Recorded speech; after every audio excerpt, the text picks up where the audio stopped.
ಅಂದರೆ ಸದ್ಗುರು ಆ ವೇದಿಕೆ ಮೇಲೆ ರಾಜಕೀಯ ಮಾತಾಡಬಾರ್ದಾಗಿತ್ತು, ರಾಜಕೀಯ ಮಾತಾಡಬಾರ್ದು. ಏನು ರಾಜಕೀಯ ಮಾತಾಡಿದ್ರು ಸದ್ಗುರು? ಅಮಿತ್ ಶಾ ಮುಖ್ಯ ಅತಿಥಿಯಾಗಿ ಬಂದಿದ್ದಾರೆ. Here Sadhguru is a host, Amit Shah is a guest.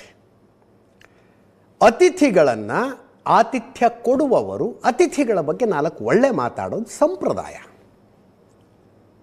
ಅರ್ಥ ಆಯ್ತಾ ನಾನು ಹೇಳಿದ್ದು?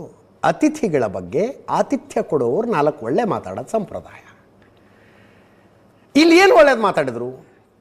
ಆ್ಯಕ್ಚುಲಿ ಉದಾಹರಣೆ ತಗೊಂಡು ಹೇಳ್ತಾರೆ ಅವರು. ಸರ್ದಾರ್ ವಲ್ಲಭಭಾಯಿ ಪಟೇಲರು ಭಾರತಕ್ಕೆ ಸ್ವಾತಂತ್ರ್ಯ ಸಿಕ್ಕ ಸಂದರ್ಭದಲ್ಲಿ 100 ಸಂಸ್ಥಾನಗಳಾಗಿ ಒಡೆದು ಹೋಗಿದ್ದ ಭಾರತವನ್ನು ಒಂದುಗೂಡಿಸಿದ್ರು.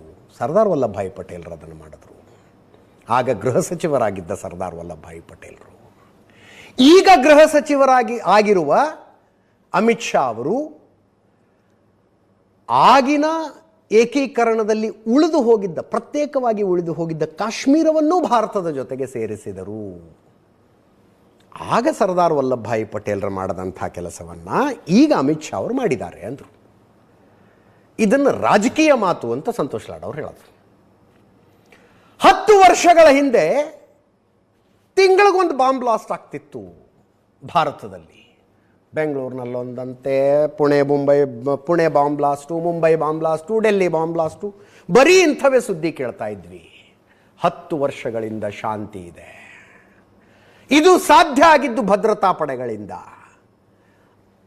ಆ ಭದ್ರತಾ ಪಡೆಗಳ ನೇತೃತ್ವ ವಹಿಸಿರುವ ಅಮಿತ್ ಶಾ ಅವರಿಗೆ ಧನ್ಯವಾದಗಳು ಅಂದರು.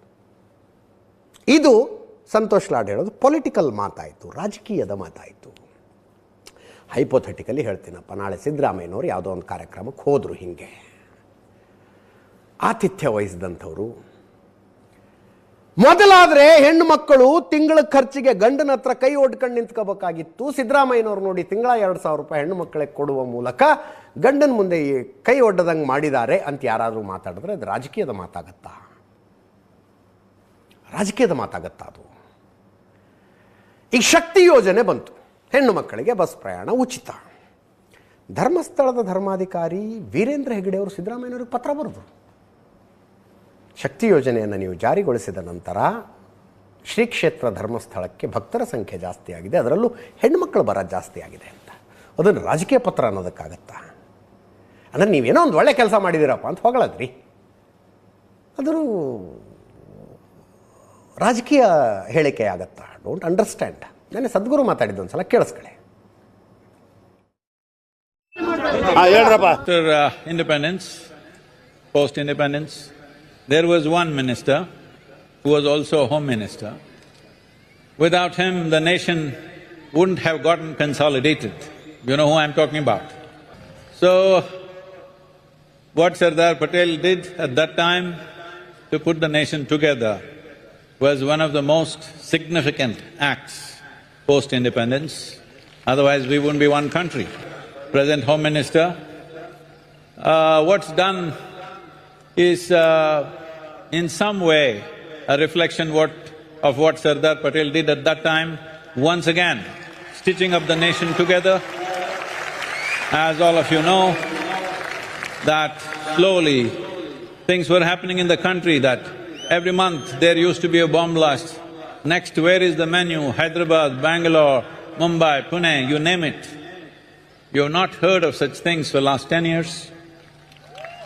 Thanks to all the agencies, forces, and above all, the one who leads them, our beloved Home Minister, and the determined hand with which he has handled this, has done many things, and parts of the country which were almost not like our country where militancy ruled, today largely is in control, and he has made a promise by 2026 completely that problem will be over, and we're all with you, sir, to fulfill that promise. And above all, a complete reintegration of Kashmir as a part of India.